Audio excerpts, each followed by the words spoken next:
أهلا بيكم في حلقة جديدة من يوميات مراهقة. أنا منى محمد السعيد من قناة صدى الجمهورية، ورجعنا لكم بحكاية جديدة من اللي بنعيشها كل يوم. جاهزين؟ يلا نبدأ.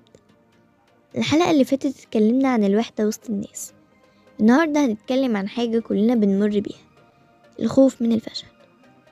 كم مرة حسيت إنك مش عايز تجرب حاجة جديدة عشان خايف تغلط، أو رفضت تعمل حاجة بتحبها عشان خايف من كلام الناس؟ أنا كمان حسيت بكده، كنت دايما بخاف أجرب حاجات جديدة، بخاف أفشل، بخاف إن الناس تحكم عليا. بس مع الوقت فهمت حاجة مهمة، مفيش نجاح من غير فشل. فاكرين أول مرة حاولتوا تتعلموا حاجة جديدة؟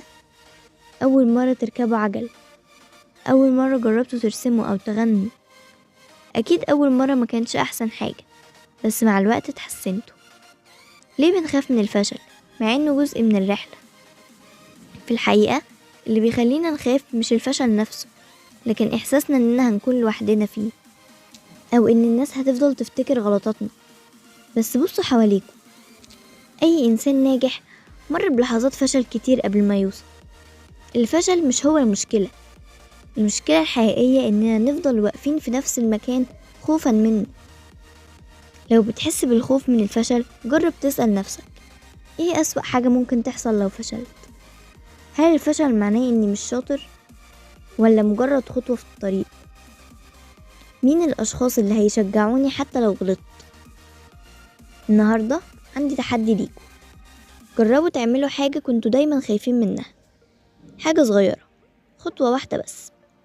جربوا تقولوا رأيكم في حاجة، جربوا تبدأوا هواية جديدة، جربوا تقدموا عن حاجة كنتوا فاكرين إنها صعبة. اكتبولي في التعليقات كم مرة خفتوا تجربوا حاجة جديدة وليه.